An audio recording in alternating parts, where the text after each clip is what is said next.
na carne, estejam também vocês armados do mesmo pensamento. Pois aquele que sofreu na carne rompeu com o pecado para que no tempo que lhes resta na carne, vocês não vivam mais de acordo com as paixões humanas, mas segundo a vontade de Deus.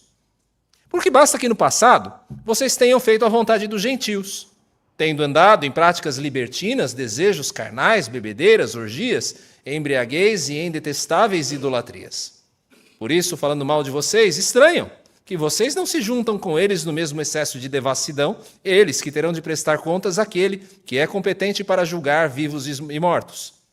Pois para esse fim, o evangelho foi pregado também a mortos, para que mesmo julgados na carne, segundo os homens, vivam em espírito, segundo Deus.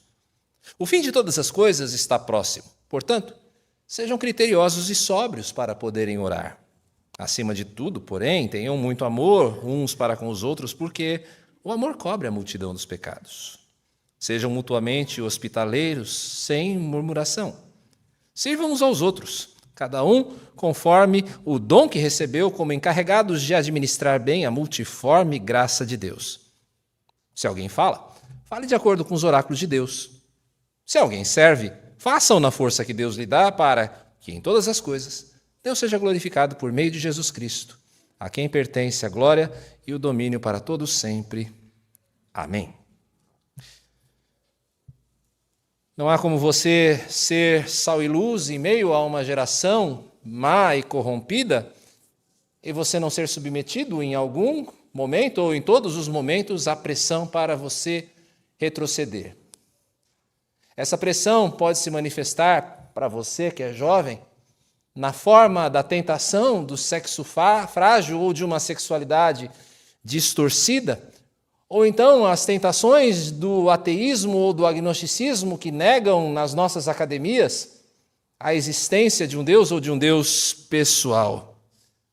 Se você é um empreendedor ou um empresário, alguém que administra a sua empresa, certamente em algum momento você se vê tentado a renunciar a princípios éticos em prol da competitividade, de se manter vivo no mercado.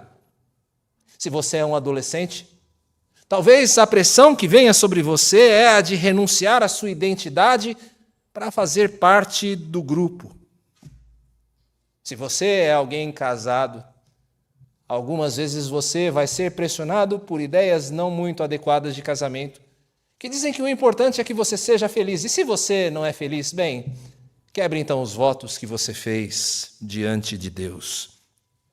Se você é mulher, talvez você se sinta, vez por outra, pressionada diante de uma escolha entre a sua carreira ou a maternidade. Ser cristão, meus irmãos, ser cristão como nós somos, é um desafio.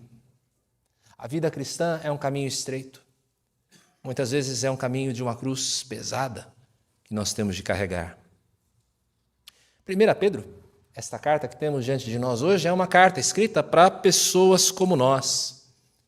Pessoas que eram cristãs, gente que realmente cria no Senhor Jesus, mas que, a partir deste momento em que Pedro escreve essa carta, já não estava experimentando apenas a perseguição da parte dos judeus, mas também a perseguição por parte dos gentios, dos romanos, uma perseguição que ainda iria durar por muito tempo. É claro, pessoas nessa situação, em todo tempo, experimentam pressões. A pressão de retroceder. Será que vale a pena mesmo segurar esta barra? Segurar a cruz do que significa ser cristão? A mensagem de Pedro a pessoas como estas e a nós é: não ceda à pressão. Não ceda à pressão. E nós vamos ver então por quê, em primeiro lugar, por que não ceder à pressão, e depois como não ceder. Por que não ceder? E como não ceder? Por que não ceder? Veja o primeiro verso do nosso texto. A primeira razão está aí, no começo do nosso texto. E a primeira razão é porque Cristo sofreu na carne por nós. Essa é a nossa principal motivação. Eu e você que conhecemos a Bíblia, conhecemos o Senhor Jesus, nós sabemos que nós não fomos comprados por ouro ou por prata, mas nós fomos comprados por algo muito mais precioso. Nós somos comprados pelo sangue do Cordeiro. Nós conhecemos o meio pelo qual nós fomos resgatados da ira. Nós conhecemos o que Jesus teve de suportar para desviar de nós a ira justa de Deus. Porque eu e você, nós estamos cientes, eu espero que você esteja ciente, é claro, do destino infernal ao qual eu e você estávamos reservados. O nosso destino era a perdição. E, no entanto, Deus olhou para nós com misericórdia, com graça, e nos enviou o seu Filho Jesus Cristo para sofrer em nosso lugar, para levar sobre si o castigo que estava reservado por nós. O autor de Hebreus, carta que nós mencionamos na nossa liturgia hoje, mostra que quem retrocede, aquele que cede à pressão, aquele que olha para trás, aquele que volta para trás, pisoteia, não reconhece, despreza a dádiva de amor que recebeu. Se você é alguém que cede à pressão, você é alguém que despreza o sangue de Jesus. Porque você foi comprado por Ele. Pedro, como eu já citei aqui, diz que nós não fomos comprados por ouro, nem por prata, mas pelo sangue precioso de Jesus. Você ousaria, então, pisotear o sangue daquele que te salvou, daquele que se ofereceu por você, retrocedendo? Essa é a primeira razão pela qual nós não devemos ceder à pressão. Cristo sofreu na carne por nós. Agora, da segunda parte, do verso 1 até o verso 4, nós vemos a segunda dessas razões para nós não retrocedermos. Nós não somos mais cativos do pecado. Lembre-se dos encontros de Jesus nos evangelhos. Não há um só encontro do Senhor Jesus que tenha sido casual, fortuito, pelo menos nos encontros que são descritos nos evangelhos. Toda vez que alguém se encontra com Jesus, esse encontro produz uma transformação. Ou a pessoa sai dali transformada para a sua salvação, ou ela sai convicta da sua condenação. Não há encontro com Jesus que não seja um encontro transformador. E essa é a realidade daquele que uma vez creu no Senhor Jesus, que o recebeu como seu Senhor e Salvador, que foi tocado pela graça do Espírito Santo. Nós somos transformados, e uma vez que nós somos transformados, voltar ao zero, voltar à estaca zero, é algo impossível. A minha esposa, ela fica até indignada comigo quando está passando o filme na televisão, O Retorno do Rei, e eu assisto novamente O Retorno do Rei. Eu já devo ter assistido O Senhor dos Anéis uma centena de vezes. E ela pergunta para mim, por que você está assistindo de novo? Porque eu acho aquele filme muito precioso. Se você é alguém que gosta do Senhor dos Anéis como eu, você vai se lembrar de uma cena no Retorno do Rei. Depois que tudo se acaba, depois que as forças de Sauron são destruídas, depois que o anel é destruído na Montanha da Perdição, Frodo e seus amigos voltam para o condado. E eles passam a jornada inteira, os 3 filmes, desejando estar no condado. Porque o condado era um lugar de paz, o condado era um lugar de tranquilidade, o condado era um lugar de serenidade. E então, quando eles voltam para casa, há uma cena em que eles estão festejando no bar do condado. E então esses 4 hobbits que passaram por toda essa jornada, eles olham um para o outro, e eles percebem que existe alguma coisa errada. Aquela vida se tornou pacata, de dia a dia se tornou muito pouco para eles. A jornada os transformou. Eles já não eram mais iguais. Do mesmo modo acontece conosco quando nós entramos no caminho da salvação, quando somos chamados a seguir a Cristo. Nós somos transformados. O apóstolo Paulo em Filipenses diz que diante do conhecimento de Cristo, tudo é como, e a palavra literal aqui tudo é como esterco. Todo mais perde o seu brilho, todo mais perde a sua importância. Quem não tem a Cristo, meus irmãos, como Pedro diz aqui na sua carta, busca apenas a satisfação do seu ventre, a satisfação dos seus prazeres animais, como se a vida fosse apenas comer, beber, relacionar-se, dar-se em casamento e casar-se. Quem não tem o Senhor Jesus, quem não o conhece, vive apenas nesse patamar dos seus instintos e da satisfação dos seus apetites mais básicos. Mas isso não acontece conosco, porque nós temos em vista algo muito mais elevado. Eu e você temos e sabemos que temos um tesouro incomparável no céu.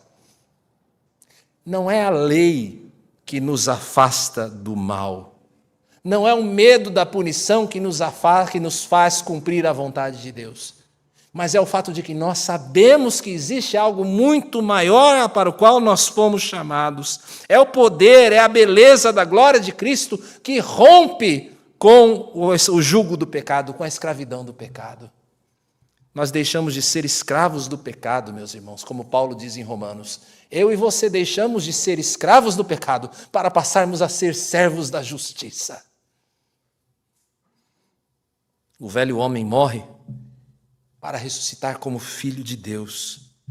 O velho homem morre, e morre com ele as nossas antigas ambições, as coisas que antes nos satisfaziam, e nos é dada uma nova fome, uma nova necessidade, uma necessidade de viver para a glória de Deus.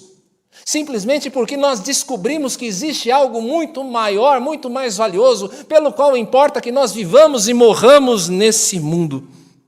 Se nós retrocedemos, como diz mais uma vez o autor de Hebreus, que outra esperança há? Será que nós podemos encontrar algo melhor do que aquilo que nós já encontramos?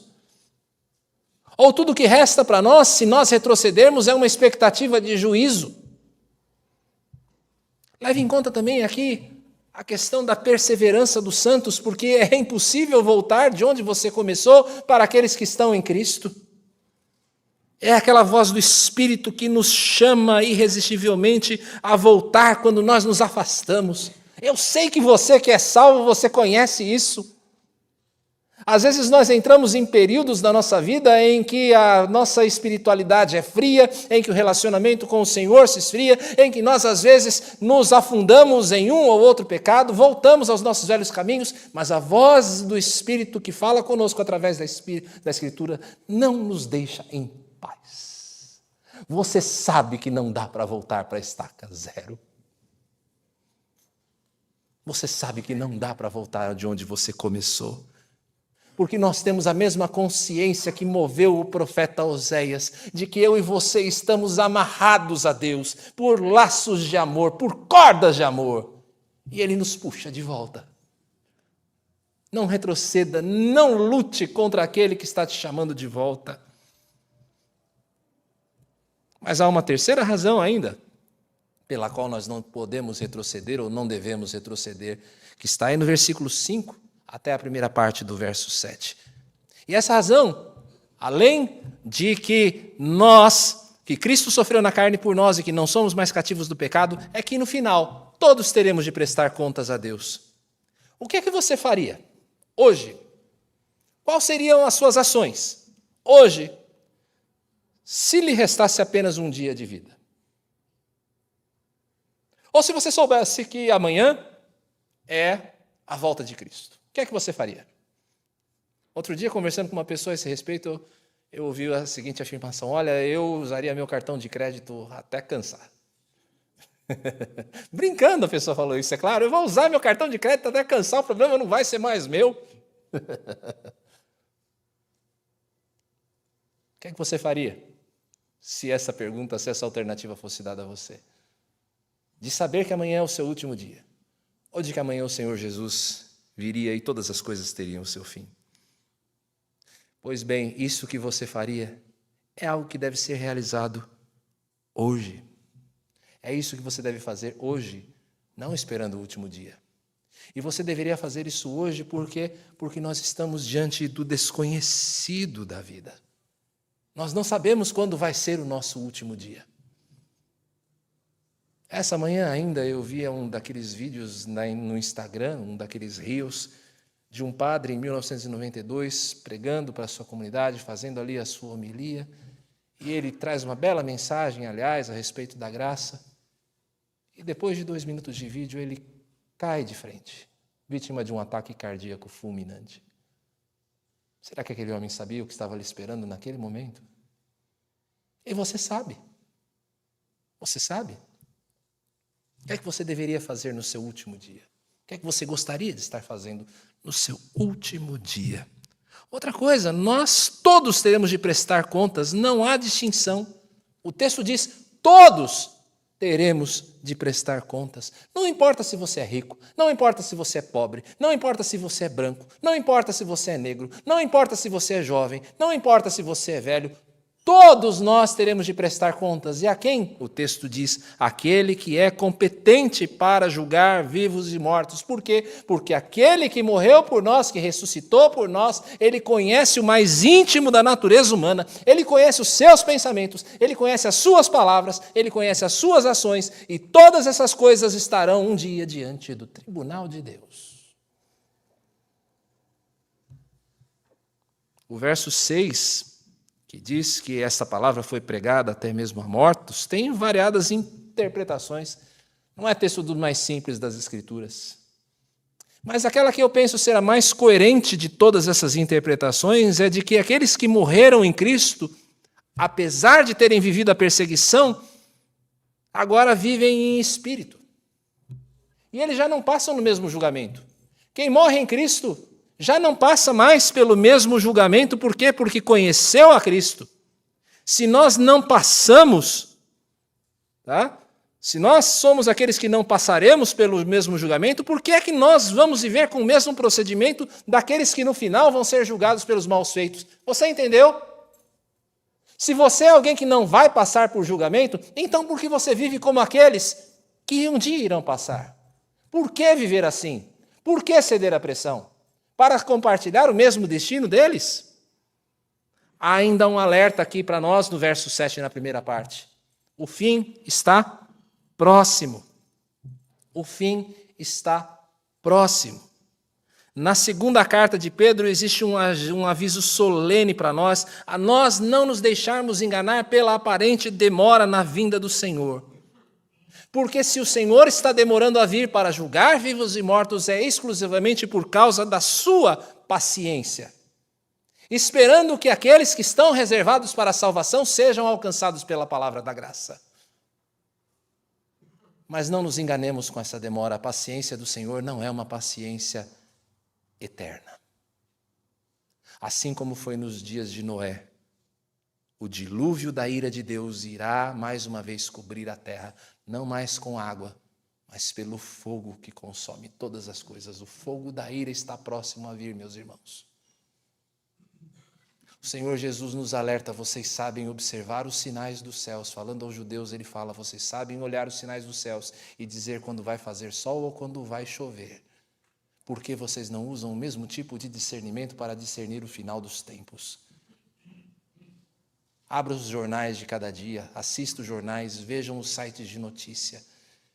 Vejam ali os sermões proféticos de Jesus sendo todos cumpridos, as palavras proféticas do Senhor Jesus a respeito dos finais do fim, sendo todas cumpridas, epidemias, guerras, violência, o amor se esfriando no coração de muitos, irmão contra irmão, pai contra filho. São os sinais de que este dia está se aproximando, o fim está próximo. Pergunto eu, então, você tem vivido como alguém que há de prestar contas? Você está pronto para arcar com o custo de retroceder? Pode ser que você vá ter de prestar contas a Deus daqui a 10 anos ou 80 anos. Pode ser quando você vai sair desse culto. Aliás, pode ser até antes de você sair dele. Você está pronto a prestar contas com o teu Deus? Ao teu Deus? Você está preparado? Por que é que nós não devemos ceder? Porque Cristo se entregou por nós. Porque nós não somos mais cativos do pecado. E no final, todos nós teremos de prestar contas a Deus. Agora, como viver em meio à pressão? Como viver em meio à pressão?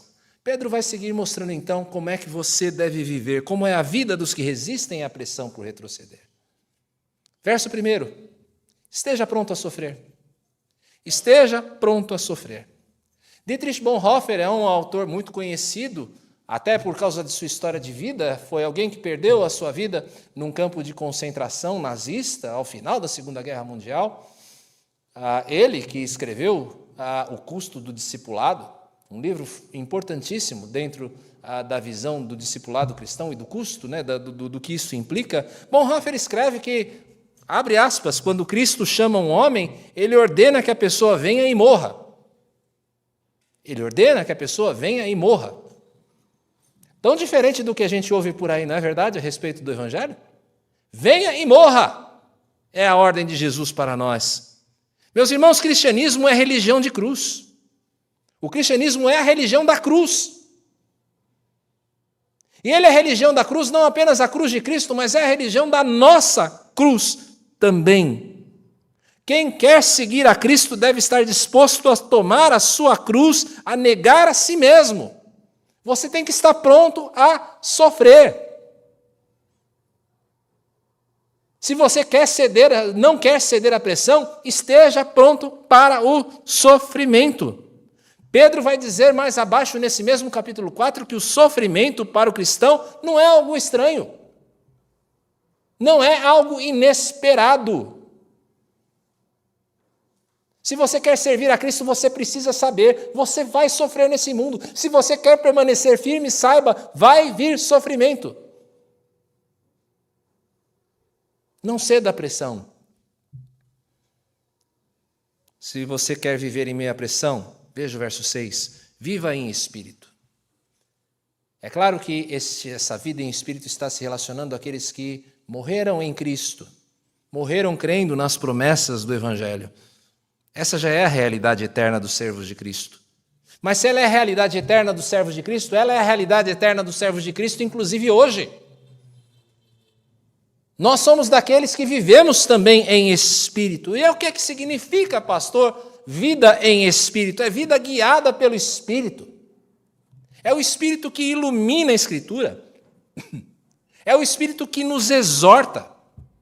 É o Espírito que nos anima à santificação. É o Espírito que nos consola nas promessas da glória. É o Espírito que nos cela com as promessas da redenção. Viva em espírito. O que significa isso? Você ter mente e coração moldados pelo reino. E nós devemos reconhecer que muitas vezes a nossa mente, o nosso coração não são moldados pelo reino, mas são moldados pela mídia, são moldados pela ideologia, são moldados por valores que são estranhos à Escritura. Vida moldados pelo reino, não pelos sistemas corrompidos que às vezes usam a força para tentar nos seduzir. Viva em espírito, na direção do Espírito de Deus, se você não quer ceder à pressão. Verso 7, terceira forma de viver em meio à pressão. Exercite critério e sobriedade. Critério e sobriedade. Viva a luz do fim que se aproxima. Se nós falamos que o fim está próximo, viva de acordo com essa perspectiva. Viva de maneira sóbria. Viva de maneira criteriosa. Não viva como os contemporâneos de Noé, que durante anos e anos ouviram aquele homem dando as suas marteladas, e cada martelada, cada prego cravado naquela arca de salvação era um testemunho de que o juízo de Deus estava próximo. Mas eles não queriam ouvir. Eles se embebedavam, eles se corrompiam, eles se davam em casamento, até o dia em que a primeira gota caiu e a porta da arca se fechou. Exercite sobriedade, livre dos prazeres, livre das preocupações mundanas. Nós cristãos precisamos aprender o prazer da vida comum do lar. Algo belo que Pedro mesmo fala, o prazer da vida comum do lar. Não de uma vida extravagante, mas de uma vida simples, em que pais amam seus filhos e filhos que amam e se submetem aos seus pais, em que esposos são esposos de uma só mulher e têm olhos apenas para ela, achando-a a mais bela de todas as mulheres, não importando quantos anos tenham se passado. O prazer de você ter satisfação naquilo que Deus coloca nas tuas mãos, e tendo que comer, beber e vestir, estejamos contentes. Não é que você não deve buscar o melhor para a sua família, não. Mas se você tem o necessário, esteja feliz, esteja satisfeito. Você já está muito melhor do que a maioria das pessoas desse mundo. Vida comum do lar, vida sóbria, procedimento temperante e moderado, não dado a vícios, não dado a excessos, controle das suas finanças, não apenas para você mesmo, mas para atender ao necessitado, para prover para as obras do reino. Prazer da contemplação da beleza de Deus. Um prazer que você tem quando você abre a janela do seu quarto e você vê as belas obras que Deus fez, direta ou indiretamente por meio das mãos dos homens. Você anda pelo centro de São Paulo?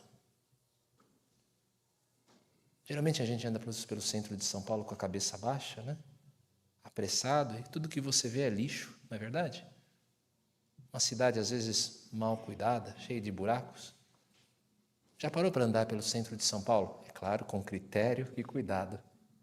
Não com a cabeça nas nuvens, mas de vez em quando olhe para cima. Quanta beleza. Quanta beleza na arquitetura da cidade. Não é verdade? Obras que Deus faz através dos homens, sem até mesmo que eles percebam. Ou quando você vai para um belo lugar, de você parar e contemplar o que Deus faz. Uma experiência muito gostosa que eu tive há alguns anos, e eu gostaria de repetir mais, mas as circunstâncias não permitem com muita frequência, em que eu fui para um acampamento ainda da Atalaia, na época que eu pastoreava lá, e a minha família não pôde ir comigo, e eu peguei minha moto e eu fui, pegando uma estrada curta, acho que é Raposo, daqui até Mairinque. Em um determinado momento eu encostei no acostamento e eu olhei para a mata do outro lado e eu vi quanta beleza. Coisa que eu não veria talvez se eu estivesse de carro. Quanta beleza existe no mundo. Quanto tempo faz que você não para contemplar tão somente? Tão apressado, tão na correria, tão na dificuldade da rotina, desgastando a si mesmo, a sua mente, a sua saúde. Quanto tempo faz que você não para contemplar os seus filhos, a graça de Deus revelada nas crianças que Deus dá para a nossa casa, para a nossa igreja? Às vezes aí criança, vamos ser bem sinceros, às vezes criança na igreja é um negócio difícil, né? A gente se incomoda com o barulho que elas fazem. Mas cada vez que você vê uma criança correndo pela igreja, tenha um pouco de paciência, porque é um testemunho da fidelidade de Deus, da bênção dele sobre as famílias da aliança. Vida com critério, com sobriedade. Vida que conduz à oração com petições e ação de graças. Porque quando você contempla tanta beleza e você aprende a viver a vida comum do lar, o melhor que você pode fazer é agradecer por tudo aquilo que você vê e você tem. Exercite critério e sobriedade, verso 7. Quarta maneira de viver em meio à pressão, sirva em amor, versos 8 a 11. Vive em amor, sirva em amor, porque o amor é a lei e o distintivo do cristão. O amor é a razão da lei. Amai a Deus sobre todas as coisas, amai o próximo como a ti mesmo, não é o grande mandamento de Jesus? O amor é a lei, ele é o resumo de toda a lei, mas ao mesmo tempo o amor é o distintivo do cristão, porque Jesus mesmo diz, as pessoas, os de fora, irão conhecer vocês como meus discípulos se vocês tiverem amor uns pelos outros. O amor é a lei e o distintivo do cristão, não é? Mas o que é o amor? O que é o amor? O amor não é aquele sentimento romântico que nos vem ali do século XVIII e XIX. Aquela coisa que dói no coração, né? É ferida que dói e não se sente, como diria Camões. O amor não é um sentimento. O amor é uma decisão. É uma decisão firme de seguir os passos de Jesus em direção ao próximo. Esses dias eu falava com uma pessoa, estava aconselhando uma pessoa e ela falava da sua dificuldade de perdoar algo que havia sido feito contra ela. E eu disse, minha querida irmã, você não tem opção. Nós não temos opção de amar ou não amar. Amor é mandamento. Você escolhe cumprir ou não. Ou você cumpre ou você não cumpre. É isso que permite que nós amemos até nossos inimigos, de nós decidirmos sermos benignos, mesmo aqueles que nos ferem. Por quê? Porque amor não é sentimento, amor é decisão. É uma decisão firme de seguir os passos de Jesus em direção ao próximo. Isso é amar. E é isso que nos permite a servir com amor. Como nós podemos servir com amor? Pedro nos diz, verso 8, perdoe sempre. Perdoe sempre. Não é leniência. Não é eu deixa para lá, empurrar a sujeira do outro para debaixo do tapete, enquanto a amargura cresce no coração. Porque muitas vezes é assim, não é? Eu digo, presbítero Joel, eu te perdoo pela minha ofensa, mas lá dentro, aquele caldeirão de ira, né? Aquele poço até aqui de mágoa, como escreve Chico Buarque, aquele poço até aqui de mágoa vai se enchendo. Amargura, e eu não vejo a hora de ter a oportunidade de jogar no rosto do presbítero Joel tudo aquilo que ele me fez e me ofendeu. Como isso acontece com facilidade dentro de casa, não é? Às vezes entre relacionamento de marido e mulher. Eu perdoo você, mas daqui a uns 10 ou 11 anos, isso volta. Né? Perdão não é leniência, não é deixa para lá. É o desejo de imitar a Cristo no seu perdão, principalmente quando eu não quero. Você acha que é fácil você perdoar na hora que está tudo bem entre você e o seu irmão? Não, o amor se exercita na hora que você não quer exercitá-lo. É aí que o amor aparece. Amar no tempo da bonança é uma facilidade, mas amar na época da tormenta do relacionamento, esse é difícil. Na hora que o outro te fere, você respire, você lembra o quanto você foi perdoado por Jesus Cristo, e você diz, eu te perdoo, e perdoo mesmo de coração. Isto é amar.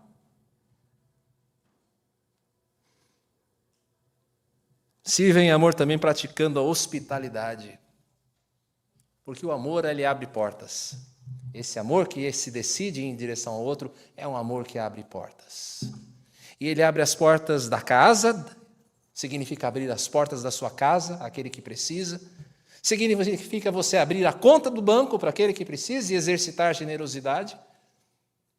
Mas principalmente significa você abrir a porta do coração para o outro.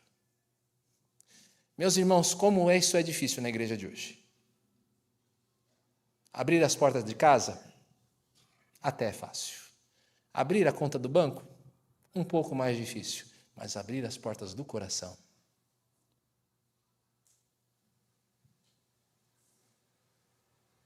Eu costumo dizer que, para Antioquia, e Marcela está aqui, é prova disso, nós temos um relacionamento muito bom como igreja.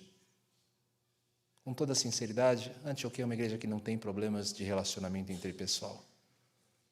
Mas a profundidade dos nossos relacionamentos.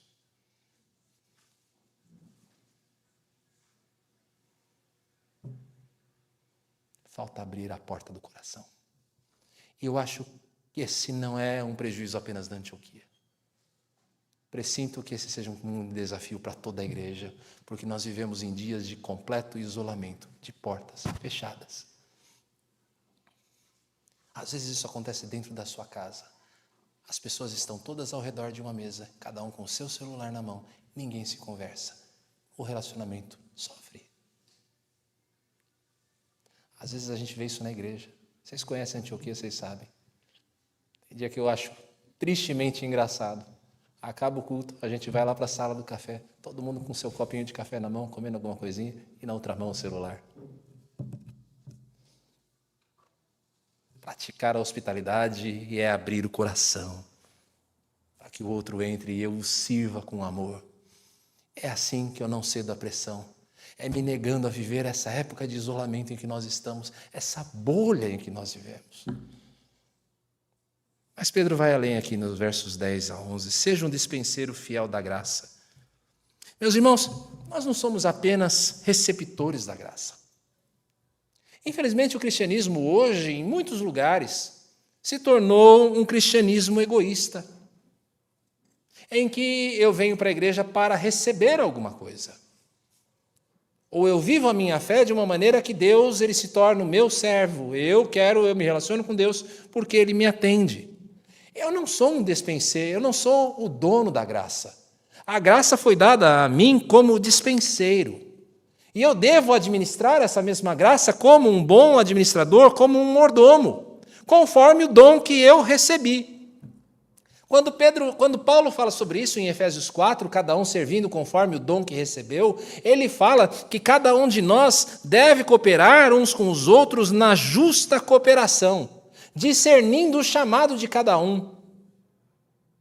Se o Senhor me chamou para o pastorado, eu devo servir cuidando de pessoas com o máximo de afinco que eu posso. Com o máximo de afinco que eu posso, como um dispenseiro da graça de Deus, conforme o dom que eu recebi. Se você é alguém que foi chamado para ser um evangelista, use desse dom com toda a sua dedicação. Entretanto, não desconsidere a necessidade do corpo. O que eu estou querendo dizer com isso? Não é porque eu sou um pastor que se de repente eu chego na minha igreja, a minha igreja está com as cadeiras bagunçadas, vocês conhecem, é uma igreja que tem cadeiras soltas, e eu chego eu vejo as cadeiras bagunçadas, eu não vou parar para arrumá-las. Ou se eu chego na Antioquia e vejo o banheiro sem lavar, eu, porque sou pastor, digo, alguém precisa fazer isso. Não, eu mesmo arregaço as mangas e vou lá. Isso é que não é desconsiderar as necessidades do corpo. Isso é um ato de amor ao povo de Deus. Mesmo que o meu chamado não seja esse. Nós somos dispenseiros de uma graça multiforme, porque a graça se manifesta em anúncio, em perdão, em generosidade, em gentileza, mesmo a quem nos fere. Existem N maneiras de você administrar a graça. Como é que nós administramos? Pedro vai falar aqui de duas maneiras no verso 11. Primeiro, nós somos bons dispenseiros na palavra. E seremos bons dispenseiros na palavra se nós falarmos de acordo com os oráculos de Deus. Se nós formos fiéis à palavra. Se aquilo que nós falamos não seja apenas fruto do bom senso humano. Não é dito que de boas intenções o inferno está cheio? Então eu não falo de acordo apenas com um bom senso, mas eu falo de acordo com aquilo que Deus diz. E às vezes aquilo que Deus diz na sua palavra contraria o bom senso humano. Contraria aquilo que nós chamaríamos de bom senso. Eu citei do empresário, não é verdade? Que precisa, às vezes, se sente pressionado a renunciar a padrões éticos para se manter no mercado. Pense, por exemplo, num empresário, eu não sei se há algum de vocês aqui que trabalhe na área de importação.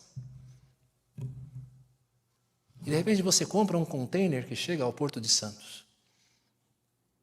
Despacho aduaneiro. É uma coisa você ter um container lá no Porto de Santos e de estar disposto a ceder aos seus padrões éticos. Seu container vai sair em uma semana ou coisa assim.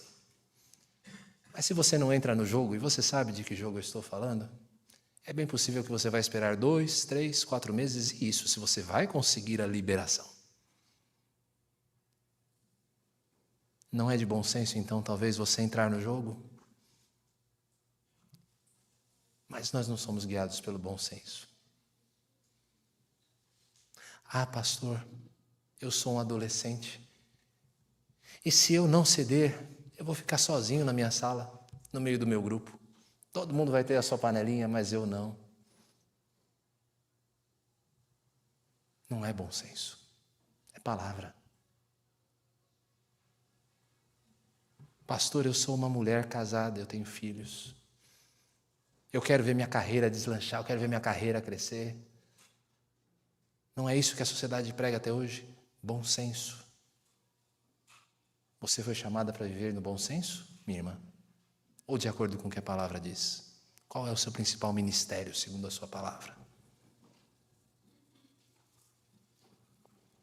Não é tarefa fácil você viver de acordo com a Escritura, porque é dito a respeito deste nosso mundo que as pessoas estão como que com coceira nos ouvidos. Elas querem ouvir apenas aquilo que as agrada, e se você não as agrada, você está sujeito ao tal do cancelamento.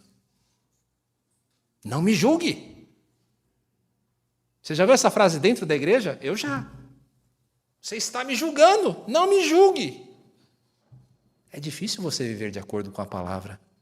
Mas a palavra é o que é necessário para curar a alma. A palavra é um antibiótico. Ela não é um antitérmico.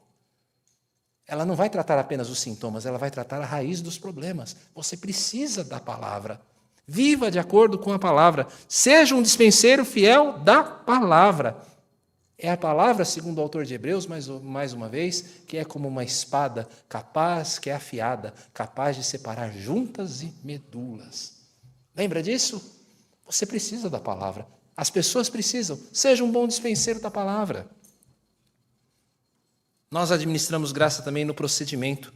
Pedro fala que nós devemos servir na força que Deus dá. O que significa isso? Significa dando a conhecer a nós e a outros de onde vem a capacitação. O que é que me torna capaz de ser um bom dispenseiro? Senão a própria graça de Deus. Esse é um reconhecimento necessário porque gera humildade, gera confiança, gera certeza de resultado e que produz, em última instância, o crescimento do corpo e a glória de Deus. É o que Pedro está falando aqui. Se eu reconheço que eu estou servindo na força que Deus dá, isso vai gerar no meu coração humildade, porque eu sei que os resultados não vêm de mim. Mas também vai me dar confiança na mesma direção, de que se Deus me mandou fazer alguma coisa, então isto de alguma maneira vai produzir os seus frutos. E isso faz com que eu não ceda. Eu posso viver com esperança de que o meu sofrimento por causa do Evangelho tem a sua razão de ser. Há bons anos, talvez alguns de vocês já tenham ouvido essa ilustração, se já ouviram, me perdoe, mas é que ela é muito útil para mim nessa hora. Há alguns anos eu, Marcela e meu pai fizemos uma viagem ao Peru. E minha esposa, com seu profundo senso aventureiro, meu pai da mesma forma, me arrastaram para uma jornada de 4 dias no meio dos Andes. Saindo de uma cidade próxima a Cusco, chamada Ollantaytambo, numa trilha de 4 dias, nas montanhas, até Machu Picchu. Se nós fôssemos de trem de Ollantaytambo até Machu Picchu, você levaria 30, 40 minutos. Trem refrigerado, bebidas, uma comidinha. Mas eles escolheram fazer essa jornada de 4 dias pelas montanhas. E eu, com esse preparo físico, na época um pouco melhorzinho, mas ainda assim, entrei nessa. Cada passo que eu dava naquela bendita trilha, eu amaldiçoava a mim mesmo, Marcela, meu pai, o céu, o que tu guia tudo, porque era dolorido. Mochila pesada nas costas, e acreditem, se você nunca esteve numa situação em que você teve que enfrentar a altitude, saiba, aquilo que você vê nos jogos de futebol não é apenas uma desculpa dos jogadores. A altitude derruba você mesmo. Concedo, a trilha é muito bonita, as vistas são maravilhosas, mas, pai amado, eu não repetiria a experiência. Não, desculpa, mas não. Da próxima vez eu vou no trem. Dormíamos em barraca, chão duro, frio, comida não muito agradável. Mas no último dia, no amanhecer do 4º dia, eles acordam a gente ainda mais cedo. 4 horas da manhã você está de pé. E você vai caminhando no escuro pelo meio da selva. E o guia, para te animar, diz que algumas pessoas ainda caíram no barranco. Fazendo essa mesma jornada, você fica feliz da vida.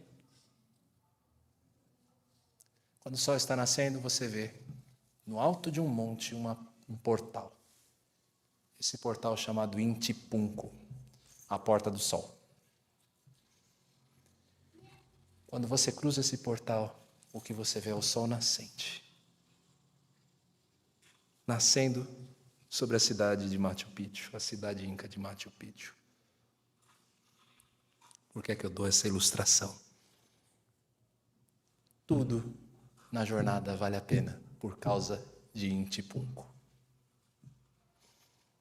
Naquele momento em que você cruza aquela porta, você esquece da altitude, da dor nas pernas, do cansaço da mochila, você esquece de tudo. Não ceda à pressão. Não ceda à pressão por desistir. Como eu tantas vezes quase cedi na trilha. Não ceda à pressão. Agonize. Porque persistência na Bíblia tem essa tradução de agonia. Agonize se for necessário. Esmurre o seu próprio corpo. Principalmente contemple a riqueza da graça e a grandeza do tesouro adiante. Olhe os fitos na linha de chegada. Você está numa corrida. Não ceda à pressão. Continue a marchar até que você veja a linha de chegada claramente diante dos teus olhos. Será que o peso da cruz vale a pena a ponto de você não retroceder? Abra sua Bíblia, por favor, em Atos 7, versos 54 a 60, e eu vou encerrar com esse texto. Será que vale a pena o peso da cruz? Pergunte a Estevão, o diácono aí do livro de Atos. Diante da sua pregação, e eu entro no texto, ao ouvirem isto, ficaram com o coração cheio de raiva e rangiam os dentes contra ele. Mas Estevão, cheio do Espírito Santo, fitou os olhos no céu e viu a glória de Deus e Jesus que estava à direita de Deus. Então disse: eis que vejo os céus abertos e o Filho do Homem em pé à direita de Deus. Eles, porém, gritando bem alto, taparam os ouvidos e unânimes avançaram contra ele, expulsando-o da cidade, o apedrejaram. As testemunhas deixaram as capas deles aos pés de um jovem chamado Saulo. Enquanto o apedrejavam, Estevão orava, dizendo: Senhor Jesus, recebe o meu espírito. Então, ajoelhando-se, gritou bem alto: Senhor, não os condenes por causa desse pecado. E depois que ele disse isso, morreu. Você acha que não ceder à pressão valeu a pena para Estevão? Vejo os céus abertos e o Filho do Homem em pé à direita de Deus. Você acha que valeu a pena não ceder à pressão? Que o Senhor nos conceda força para o caminho e olhos para ver.